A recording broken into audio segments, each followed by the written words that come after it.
Bonjour, mesdames et messieurs, et bienvenue à cette prochaine édition de notre talk show Parlons affaires de l'idée et du prince-édouard. Je m'appelle Raymond Arsenault et je serai votre animateur encore cette fois-ci. Alors aujourd'hui, nous avons un invité bien spécial. Il est le champion de notre concours Ignition francophone du mois de mars dernier. Allons regarder une couple d'images de, de ce monsieur-là. Allons voir là. Donc, le voilà avec le ministre provincial qui lui présente son chèque avec notre coordonnatrice, Julie Galland. Et aussi, le voilà pendant sa présentation. Alors, il nous fait un très grand plaisir d'accueillir ce monsieur. Son entreprise est appelée Double Hill. Il est situé à Caledonia, près de Montague. Ils produisent un excellent cidre de pomme, donc du apple cider, de très haute qualité.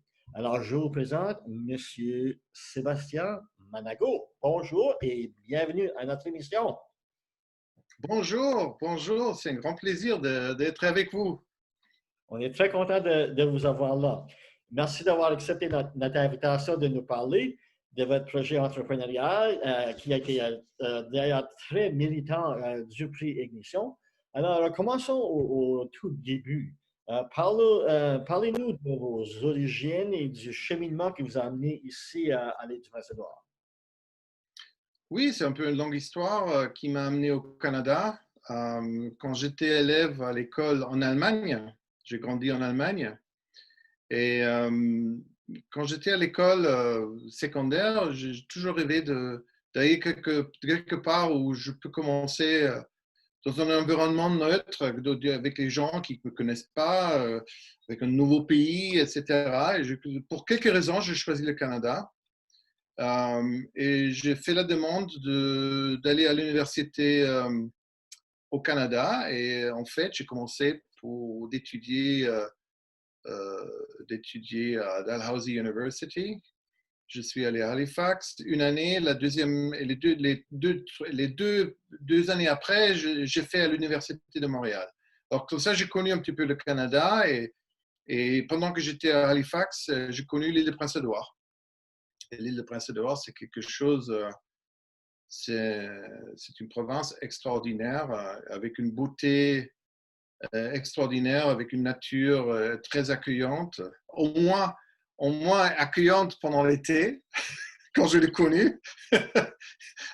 Mes voisins m'ont toujours dit, bah, il faut que tu passes un hiver ici pour vraiment connaître cet endroit, parce que c'est une autre histoire. Et voilà, maintenant, je réside depuis. Après l'université, je suis retourné en Europe et j'ai travaillé dans l'industrie de l'édition et de la publicité pendant quelques temps. Et dernièrement, à un moment donné, j'ai dit, écoute, il faut que je donne un autre sens à ma vie. Il faut que je fasse quelque chose de différent. Pourquoi je ne retourne pas à l'île de Prince-Édouard? Et, et voilà, je me suis installé ici sur l'île 2004. Et j'avais le grand bonheur de pouvoir acheter très belle ferme qui s'appelait Double Hill depuis longtemps, depuis sa fondation, il y a probablement 200 ans. Ça a toujours été Double Hill, et ensuite j'ai adopté ce nom pour l'entreprise quand j'ai lancé la cidrerie.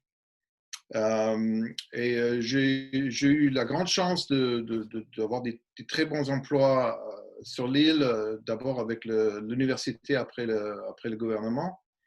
Et à un moment donné, j'ai pris la décision de lancer ma propre boîte. Et voilà, voilà, Double Hill, la naissance de Double Hill il y a 2 ans. Mais ce rêve de faire du cidre, ça vient depuis longtemps parce que j'ai fait les études en France. Et, et j'ai toujours aimé le cidre français, parce que le cidre français, c'est un cidre il y a des cidres commerciaux, mais des cidres artisanaux, ils ont des très bons profils. C'est presque des vins. Et l'élaboration du cidre en France, c'est presque comme l'élaboration du champagne, parce on ne peut pas mettre du CO2 dans la bouteille comme dans une brasserie. C'est vraiment fait comme un champagne, comme un vin mousseux. Voilà. OK. Donc, ben, pour ceux-là qui peut-être ne connaîtraient pas la différence ou qui ne connaissent pas ce qu'est le cidre, peut-être nous expliquer un peu comment ça se compare au vin. Bon, le cidre, d'abord, le cidre comme nous, on le fait ici, c'est fait comme un vin. Il y a des gens qui font le cidre plutôt comme une bière. Ça veut dire, la comparaison avec le vin, pour moi, est plus forte parce que on prend un fruit. euh, dans le cas du cidre, on prend la pomme ou le poire ou même le coin et on le fermente. On fait une fermentation pour créer de l'alcool. Et cette interaction avec l'alcool et les levures, ça crée un goût spécial, comme dans le vin. Et après, en fait, la comparaison, c'est plutôt avec un vin mousseux, comme un champagne, un prosecco, un sect allemand.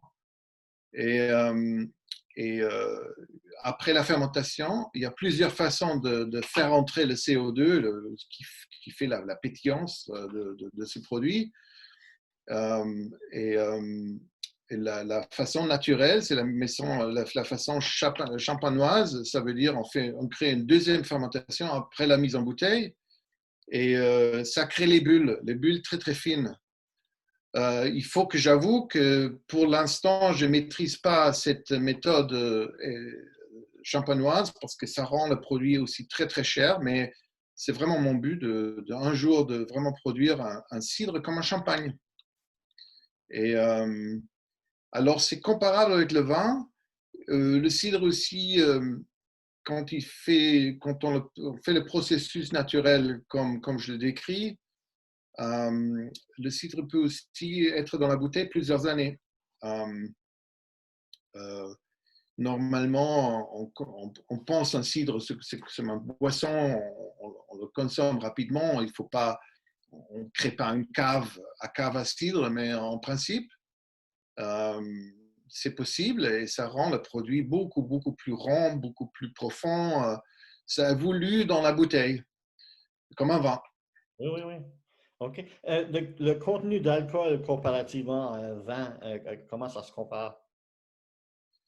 Le volume d'alcool, c'est ça le grand avantage du cidre, c'est un boisson léger. Un vin, maintenant, aujourd'hui, c'est 10 à 15% d'alcool. Un cidre, notre cidre, il est à 5%. L'année dernière, il était à 4,88. Alors, un cidre est beaucoup plus léger, beaucoup plus buvable. Ça n'affecte pas, surtout quand on devient un peu plus vieux, on ne veut pas consommer autant d'alcool fort. Et le cidre, c'est quelque chose de beaucoup plus léger. Et la plupart des gens, ils le consomment en été, mais le cidre est buvable pendant toute l'année. OK. Alors, j'imagine qu'on peut acheter du cidre ordinaire de tous les jours, mais le vôtre, comme vous disiez, vous cherchez à l'amener à une qualité supérieure, comme du cidre du dimanche, si vous voulez. C'est un peu ça l'intention? Oui, en fait, ça va un petit peu dans le sens d'être quelqu'un qui est propriétaire d'une ferme où nous avons des pommiers sauvages. Et aussi, on a fait une plantation des arbres, des pommiers de cidre. Mais bien sûr, ce qu'on a voulu toujours faire, c'est quelque chose de haute qualité. Euh, il y a beaucoup de cidres industriels qui ne font pas des cidres à partir des pommes, mais à partir des jus ou même des concentrés. Euh, ils ajoutent des couleurs ou ils ajoutent beaucoup de sucre, etc. Alors, notre but était toujours de créer quelque chose de naturel, de créer quelque chose à partir de la pomme, parce que c'est à partir de la pomme que le cidre se décide. Ça commence avec le choix de quel fruit on va prendre. Comme dans le vin, on ne peut pas faire un bon vin avec avec des raisins de table, de dessert. On ne fera jamais un bon vin. C'est pour ça qu'il y a des merlots, des Shiraz et des vins des cépages de renommée. Et la même chose avec le cidre. Il faut avoir une bonne pomme pour faire un bon cidre.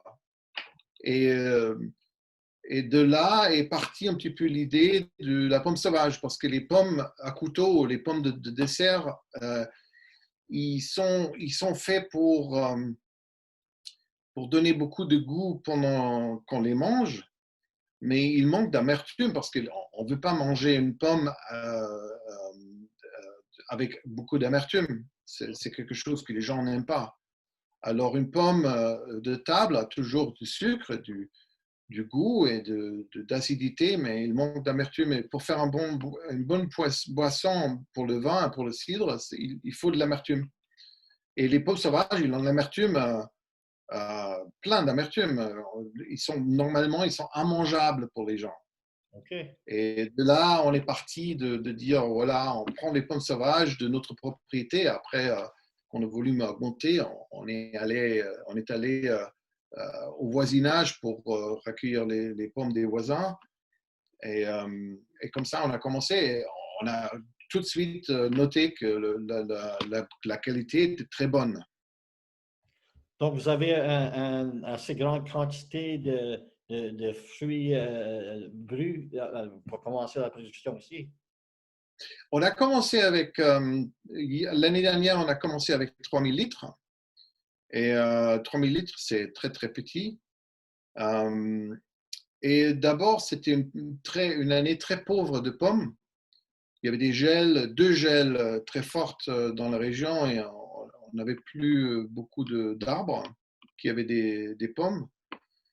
Et la deuxième année, on avait un invité qui s'appelait Dorian, qui nous a fait un peu des dégâts dans le verger et dans les pommes sauvages. Toutes les pommes se trouvaient à terre. Une fois qu'ils sont tombés à terre, on ne peut plus les utiliser. Et, voilà, l'approvisionnement des pommes, c'est toujours un défi.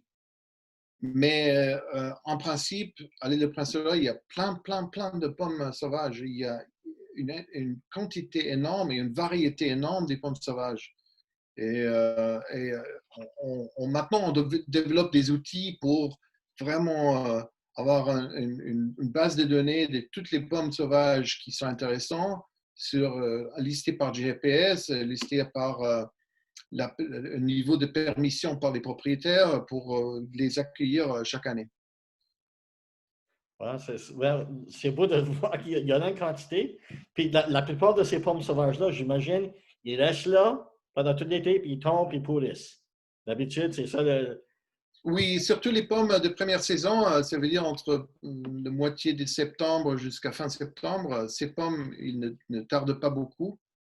Les pommes d'après, ils restent plus longtemps, mais une fois qu'ils tombent sur terre, c'est déjà très cher de les ramasser.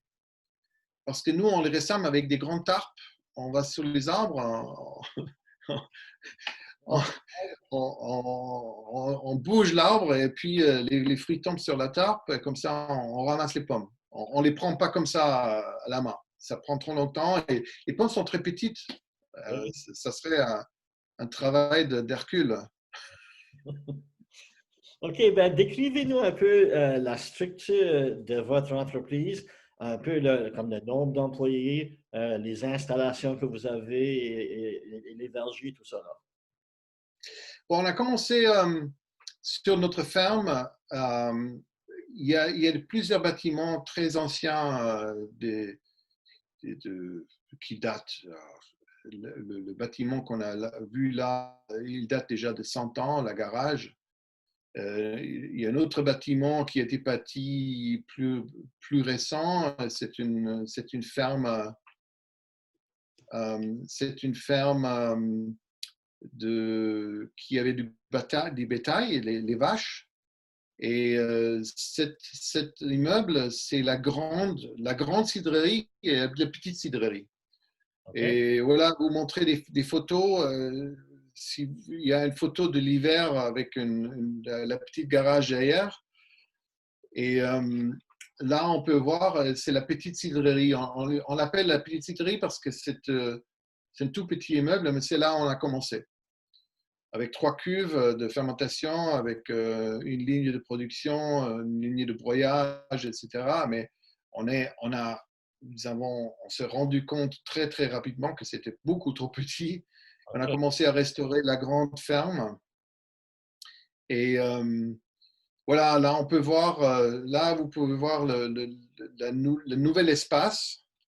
C'est notre salle de broyage et de fabrication. Ça veut dire, là, la porte, les pommes entrent par la porte, on les laisse mûrir un petit peu et après on les broie et on les presse. Et après, le jus va dans la petite cidrerie et là, vous pouvez voir, là, c'est la petite cidrerie. Vous pouvez voir le tracteur devant. Et c'est là, c'est la salle de fermentation. Et là, on fait la fermentation très, très lente, en hiver, très froide. Et on a commencé comme ça. Maintenant, on fait de plus en plus de choses dans la grande cidrerie parce qu'on a besoin de plus de place et plus de volume. C'est comme ça, on commence à se concentrer là-dessus, mais il faut aussi continuellement faire des investissements dans l'immeuble parce que l'immeuble n'est pas encore terminé. La cidrerie, en termes de structure, je suis entouré quand même par des très bons amis qui m'aident beaucoup. Nous avons un employé, et ça ne m'inclut pas. Ça veut dire avec moi, ça serait 2.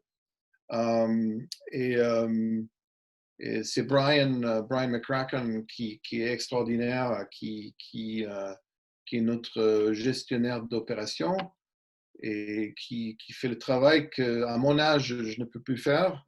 Et aussi, il a vraiment appris l'art de faire du cidre. Et nous avons 2 parrains. On les appelle parrains parce qu'ils sont vraiment des gens qui nous ont aidés. Ben, j'ajouterai un 3e, mais on parlera après. Le premier, en fait, le premier parrain, c'est Claude Jolicoeur. C'est un Québécois qui a écrit le livre sur le cidre. C'est un livre, c'est un très bon livre qui décrit toutes les étapes. Ça donne le goût. Il décrit un petit peu la sélection des variétés, de comment élaborer le cidre, etc. Et ça m'a inspiré. Ce livre m'a vraiment inspiré. Et je lui ai envoyé un email aussi il y a quelques années pour lui dire, écoute, grâce à toi, j'ai commencé avec ce rêve et, et maintenant on fait le cidre comme tu le décris. Le deuxième parrain, c'est Grégoire Ferré. Il est français, il a une cidrerie en France, en Normandie, dans le Perche. Le Perche, c'est la région de la France d'où viennent les percherons. Et beaucoup de Québécois peuvent tracer leurs ancêtres au Perche. Et, et ça fait 5 ans, j'ai voulu un parrainage d'une cidrerie française et j'ai écrit à 50 cidreries pour dire ça m'intéresse, est-ce qu'on peut faire quelque chose ensemble? Je veux démarrer une cidrerie ici, qu'est-ce que vous pensez? Et j'ai reçu une réponse, c'était Grégoire. Et Grégoire m'a écrit, j'aime voyager, je ne vous vois pas comme concurrence à ce qu'on fait nous, ici en France, parce que vous êtes tellement loin que ce n'est pas la concurrence. Et voilà, il m'a répondu, comment ça, je l'ai visité, il m'a appris comment faire le cidre, il m'a donné beaucoup de conseils de quel arbre planter, comment les tailler, comment les travailler. La première leçon qu'il m'a donnée, c'était il faut que tu entraînes ta bouche, ton palate, sans que tu aies le goût pour un bon cidre, tu ne peux pas faire la distinction entre le bon cidre et le mauvais cidre. Alors, première classe, on a bu beaucoup de cidre. Je l'ai visité dans le Perche, c'est une très très belle ferme. Et ils font du cidre depuis des générations dans cette ferme-là. Et voilà, on a fait beaucoup de dégustations. Il m'a montré ses arbres, il m'a montré ses cuves. Et il faut comprendre qu'en France, les cidres se font complètement avec la nature. Ils n'ont pas un système de réglage de température. Ils ont des cuves, même pas en inox, ils ont des cuves en fibre de verre. Ils travaillent les anciennes presses qui travaillent depuis longtemps. C'est pas un investissement, bien sûr, pour les fermes, c'est un investissement, mais pour le matériel, ici, on est un peu obsédé avec les outils et les machines, mais les héros en France du cidre, c'est la pomme. C'est la pomme qui décide de tout. Voilà, ça c'est Grégoire.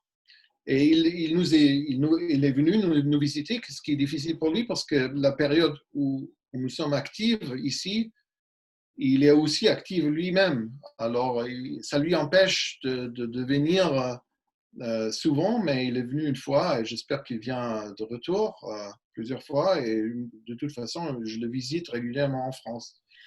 Et un troisième parrain, c'est Laurent, c'est notre onéologue.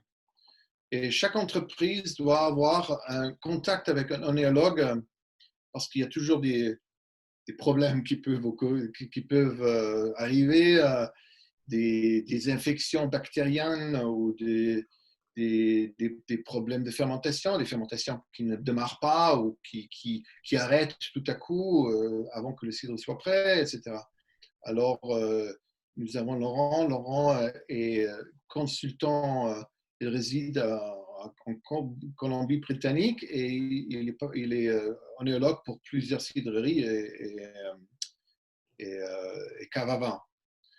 Et il travaille beaucoup dans l'Okanagan et je trouvais aussi, on a eu un très bon contact et comme ça, bien qu'il est loin, on l'a au téléphone au moins une fois par semaine, juste pour comprendre qu'est-ce qu'on fait, parce que nous sommes quand même des novices. Et voilà, c'est le parrainage des trois personnes.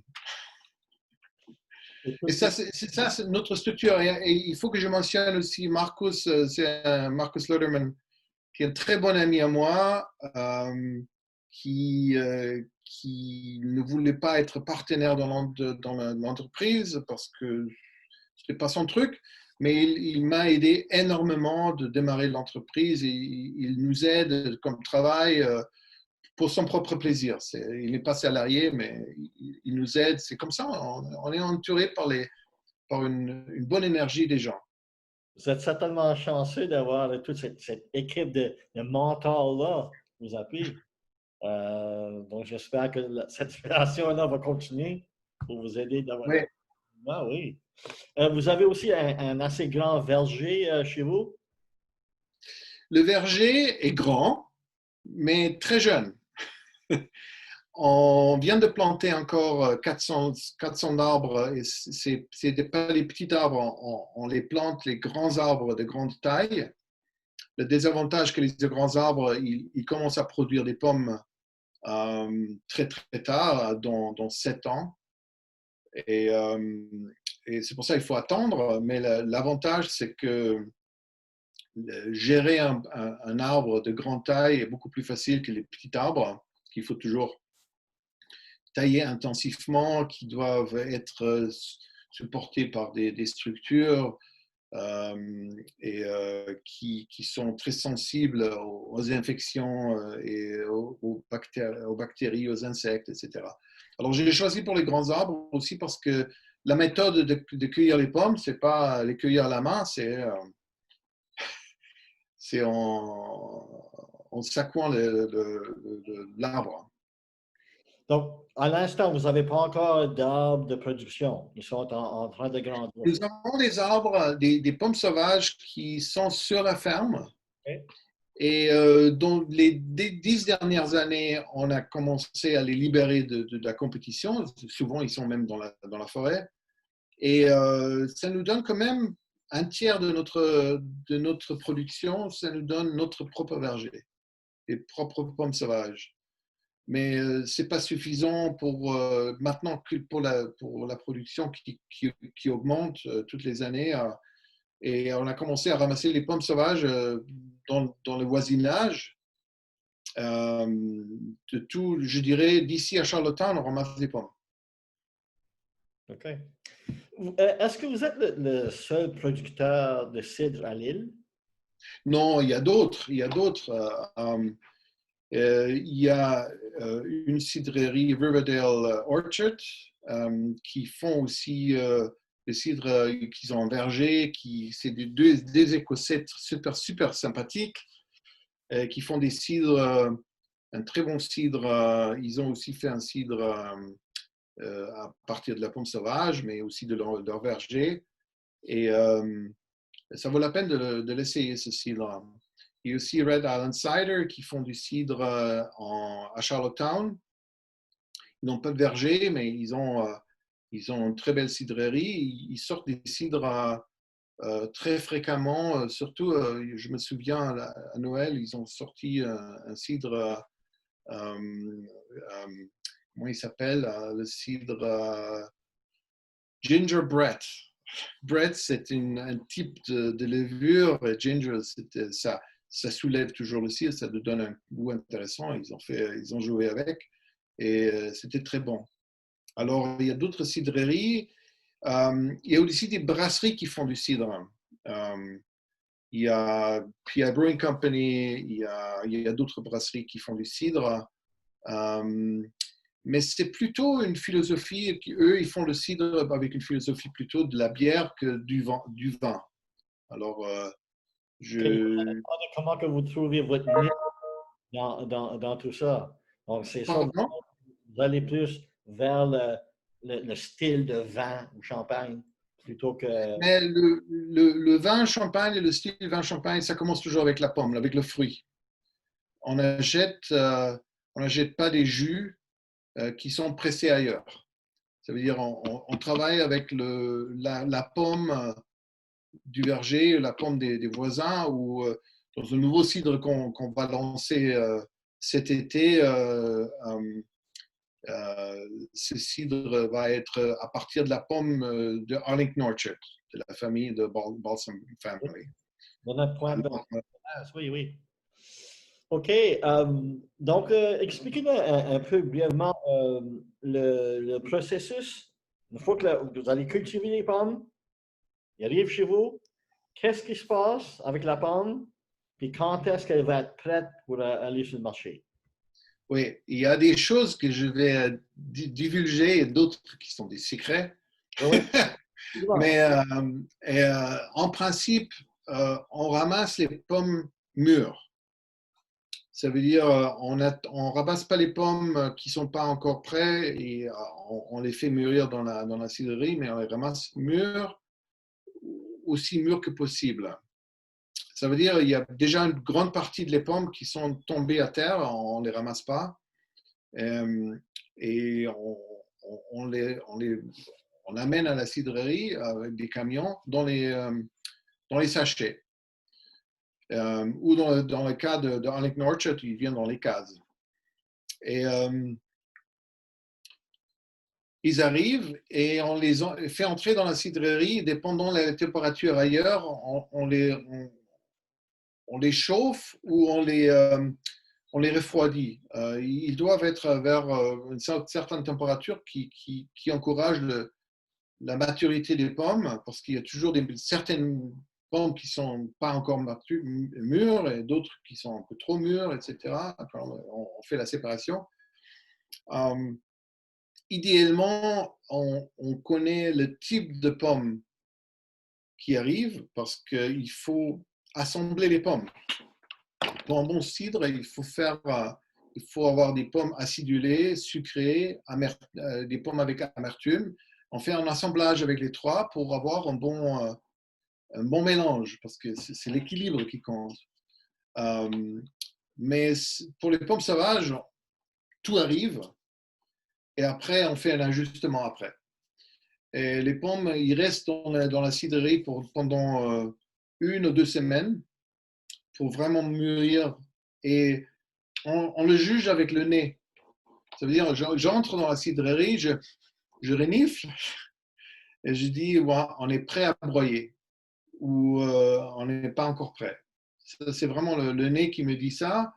Et une fois qu'on est prêt à broyer, on les nettoie, on les lave et on les broie.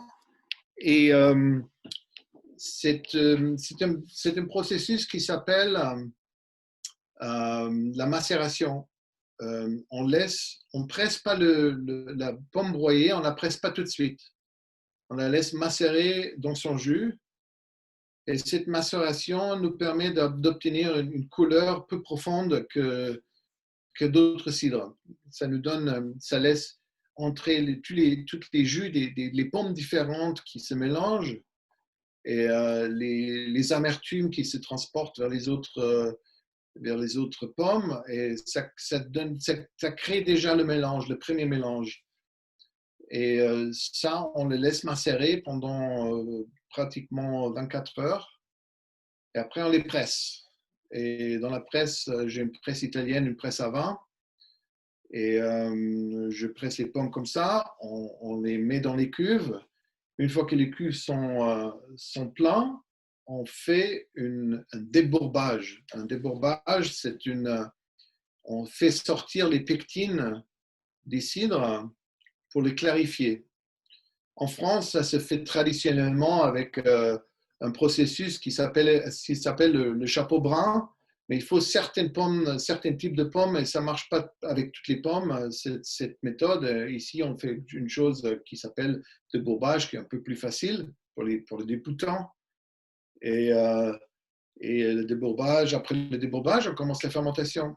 Et la fermentation, normalement, une fermentation de vin prend quelques semaines à une température entre 17 et 20 degrés.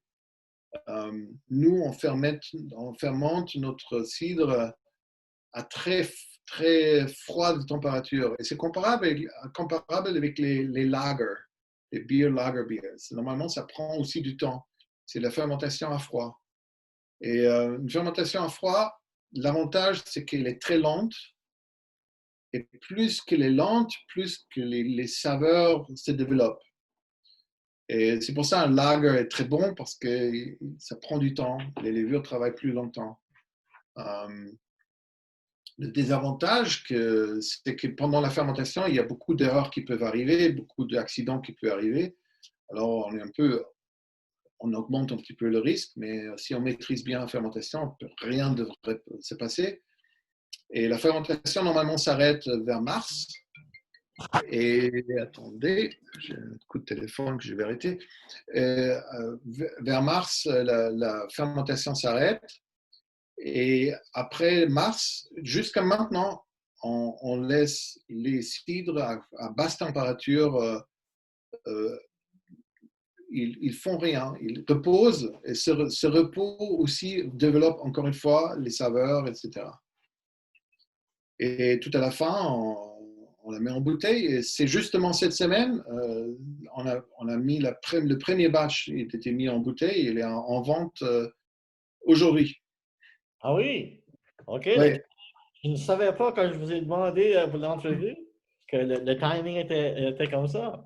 Donc, voilà, c'est ça, et c'est voilà. ça le produit. L'année dernière, on a mis cette très belle décoration dessus, mais cette année, mes ouvriers ils ont dit mais t'es un peu t'es un peu exagéré, c'est un cauchemar de mettre cette étiquette là-dessus. Comme ça, on va avoir ça sans l'étiquette dessus, mais ça va encore être beau. Et voilà, c'est un cidre qui est très froid, quand on voit la condensation, et il sera dans les magasins avant Canada Day. OK. Donc, vous avez récolté les pommes en octobre, c'est ça, septembre-octobre? On commence, on va faire un petit ajustement. On a toujours commencé un peu plus tard. On s'est rendu compte que les pommes sauvages, ils mûrissent plus rapidement que les pommes de verger. Ça veut dire, on va commencer, normalement, on commence septembre, mi-septembre. On commence à accueillir les pommes. Puis là, ça prend jusqu'à le début juillet pour être lancé. C'est ça, c'est ça, c'est ça. On ne fait pas les productions tous les mois. On fait une production par année. OK. Ça peut être plusieurs cidres, plusieurs types de cidres, mais on fait la production une fois par année. OK. Puis, comme la loi le dicte à l'aide du Macédoine, vous n'avez pas le droit de le vendre directement, à moins que vous ayez une salle de dégustation ou un bar licencié. Oui, depuis COVID, nous avons la permission de vendre direct aux gens.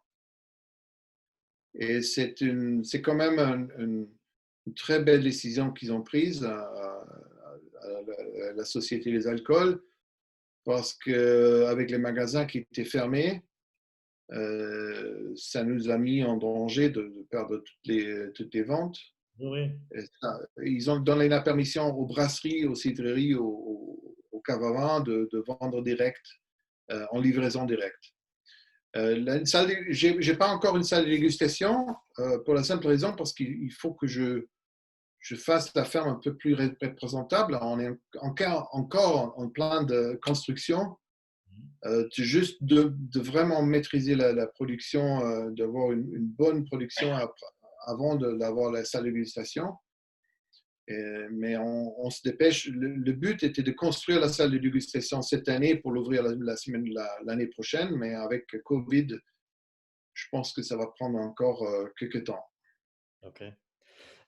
Pour ce qui est de la quantité que vous produisez, est-ce que c'est suffisant pour, disons, ce que vous allez sortir au début juillet, est-ce que ça va être suffisant pour maintenir, il y en a assez pour durer jusqu'à le printemps prochain, ou bien est-ce que c'est juste pour une période très limitée?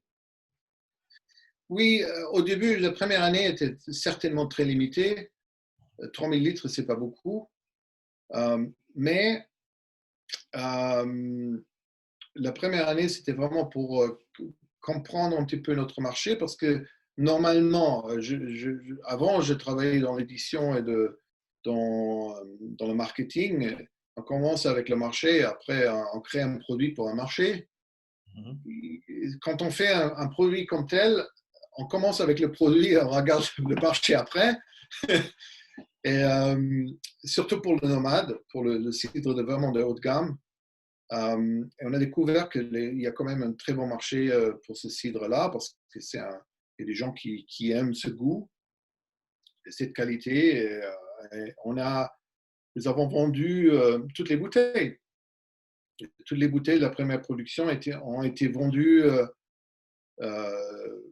On avait pratiquement plus de stock depuis février. Et on n'avait fait aucune publicité, aucune campagne de marketing. Et maintenant, ça a changé. Nous avons le double en volume. Et on va commencer à faire du marketing pour le nomade. Comme ça, les gens commencent à le connaître. OK. Alors, regardez votre site web un instant. Voilà. Vous avez aussi des produits. On va regarder ça. Vous avez le nomade, oui, qui est là. C'est quoi le volume de cette bouteille-là? C'est 50 millilitres, ça veut dire un demi-litre. OK. Puis là, vous avez un deuxième produit que je vois dans votre catalogue, qui est le Double Hill Island Side, coming in July. Voilà. Voilà. Si le nomade est plutôt un cidre artisanal haut de gamme, style français. Islandside, c'est un cidre nord-américain fait avec les pommes nord-américaines et élaboré avec un tout petit peu de houblon.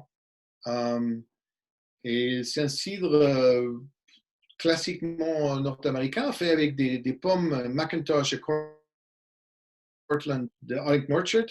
Je connais Barry depuis longtemps et j'ai toujours admiré son esprit de business, son esprit de fermier. Et on a maintenu contact pendant les années. Comme ça, je dis, Barry, il faut que j'élabore un cidre pour votre verger. Ça veut dire on va travailler que les pommes de votre verger et on va faire un cidre avec. Et Islandside est devenu ça. C'est un cidre moins cher et c'est un cidre plus jeune, plus clair. Il n'a pas la couleur foncée qui me donne les pommes sauvages, me donne une couleur quand même dorée. Ce cidre est plus clair et plus léger. Plus léger sur la bouche. Léger, ça ne veut pas dire que ça a moins d'alcool. Au contraire, un peu plus d'alcool. Mais c'est léger sur la bouche. Ça veut dire que ce n'est pas un cidre super complexe. C'est un cidre simple, rafraîchissant pour l'été et destiné aux jeunes. Parce que les jeunes, normalement, ils aiment ce type de cidre. J'étais très impressionné par la qualité et la fraîcheur de ce produit. Et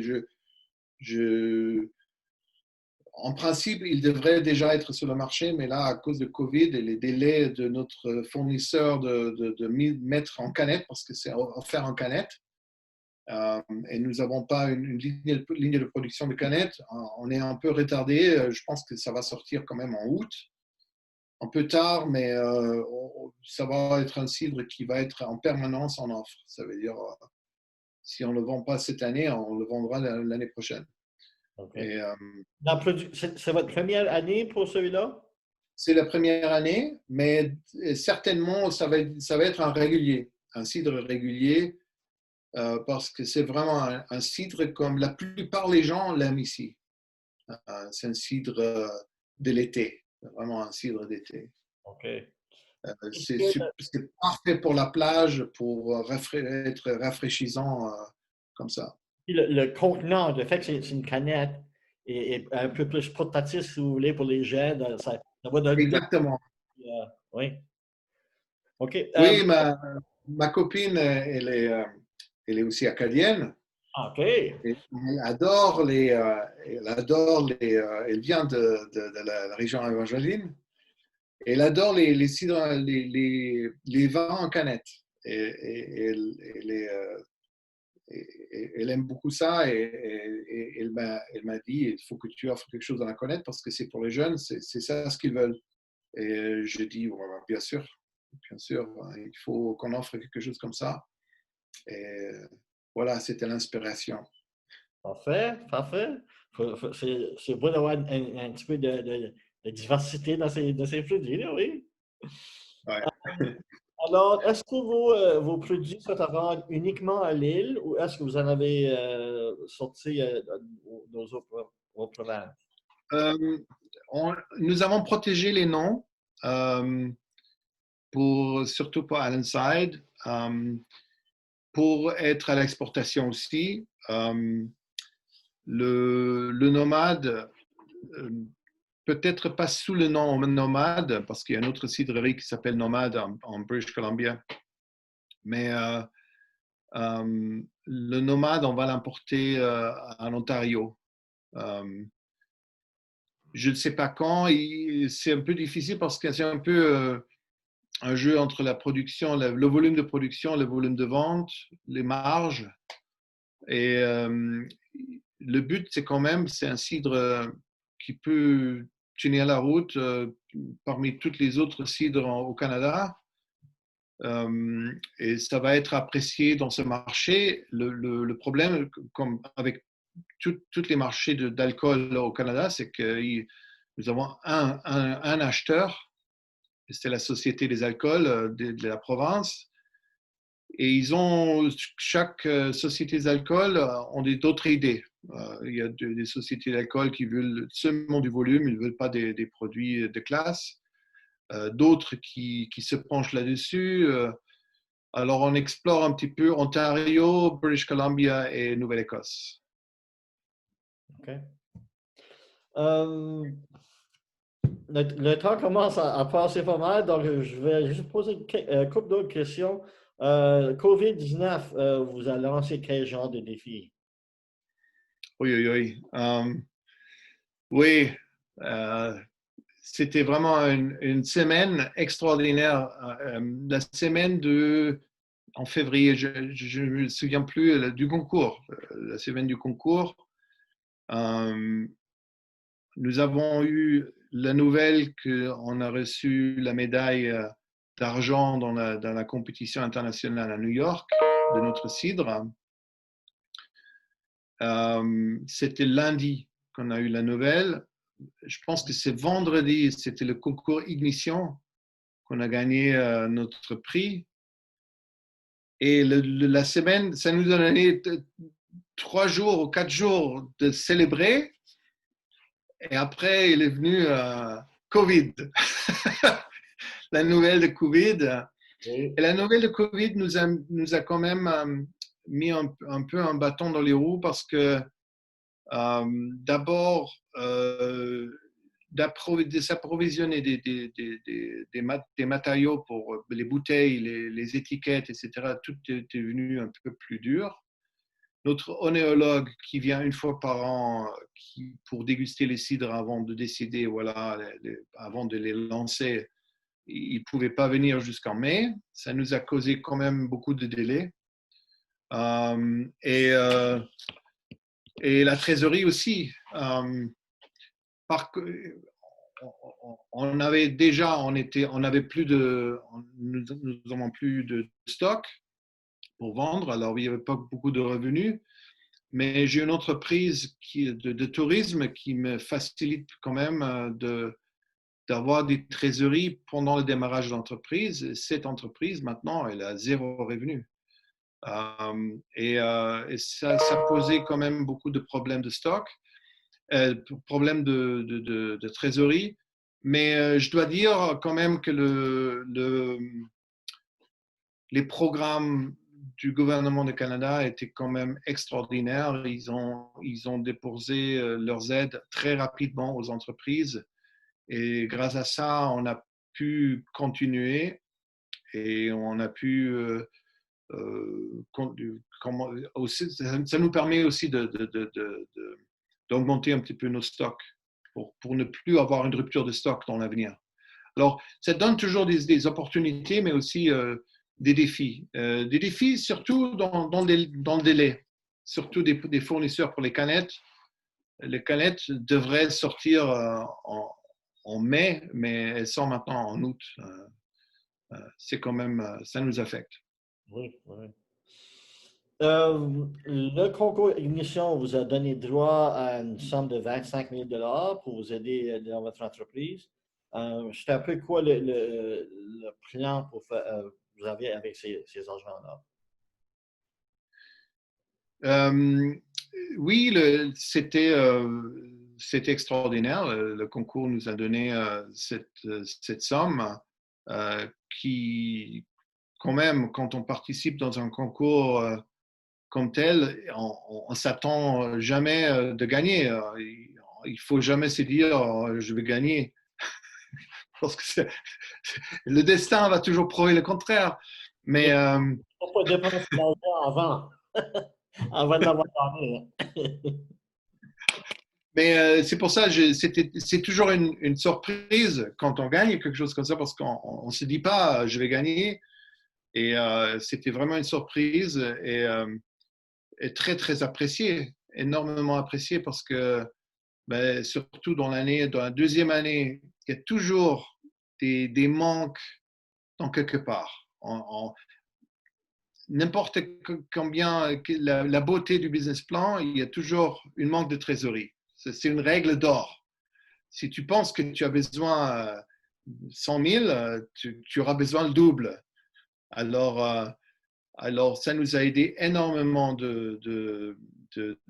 d'acquérir aussi des équipements qu'on n'a pas pu acheter, surtout l'équipement qui nous permet de contrôler un petit peu la qualité. Par exemple, l'année dernière, on a utilisé une tireuse pour la mise en bouteille et mettre un liquide carbonisé dans une bouteille, c'est un processus très compliqué parce qu'il faut évacuer l'oxygène d'abord. OK. Ça veut dire qu'il faut injecter le CO2 et après lentement remplir la bouteille. Après, il faut la encapsuler très rapidement. Et j'avais quand même un outil qui était plutôt un outil d'amateur et pas professionnel. Et on a fait toute la mise en dernière avec cet outil et on a quand même, grâce à ça, on a eu un peu de problèmes de qualité aussi. Et cette année, j'ai dit, il faut que j'achète un bon outil, une bonne tireuse isobarométrique. C'est les Italiens qui font les meilleurs. Et j'ai pu, avec cet argent, j'ai pu acheter, même si c'est un outil usagé, j'ai quand même pu acheter cette tireuse. Et je suis très content. La production, là, on vient de la tester la semaine dernière et elle marche très, très bien. Et les autres choses que j'ai achetées, c'est des barriques. Parce que on peut mettre le cidre comme les vins dans des barriques et les laisser agir un petit peu. Et là, on a mis presque 800 litres dans les barriques des Calvados. Ça veut dire ça va être un cidre injecté avec le Calvados, avec la chaîne de la barrique. Ça va donner un bon produit. Voilà, et les barriques sont chères, surtout quand on achète des barriques de Calvados ou des sherry de l'Espagne, ça coûte pas mal cher. Ça aussi m'a donné de développer un petit peu un nouveau produit. Et quoi d'autre? Il me faut un nouveau broyeur en automne parce que le volume qu'on processe maintenant, notre petit broyeur a dit je ne peux plus. Son moteur nous a quittés. Alors, il fallait qu'on refasse ça aussi. Alors, il y a toujours des nouvelles équipements qu'il faut acheter. OK. Alors, ça va conclure un peu notre entrevue. Pour ceux qui voudraient en savoir plus, sur votre site web, il y a une belle petite vidéo qui explique un peu le processus. Vous avez votre description de vos produits. Comment on fait pour aller voir votre site web? C'est quoi l'adresse? Le site web, c'est doublehill.ca. Double Hill, un mot. Et voilà. Ou doublehillcidery.com. C'est la même chose, mais doublehill.ca, ça marche aussi. Et on peut aller directement sur le site. On peut faire la commande sur le site et on fait les livraisons partout à l'île de Prince-Édouard. Vous faites la livraison? OK. Oui, on fait la livraison directe pour les gens qui commandent et on fait les livraisons tous les mardis et tous les samedis. Et voilà. OK, ben, un gros merci d'avoir passé cette dernière heure avec nous. On l'apprécie beaucoup. Alors, merci, M. Sébastien Manago de Double Hill Cidery, le champion du concours Émission francophone 2020. Merci beaucoup. À la prochaine. Au revoir.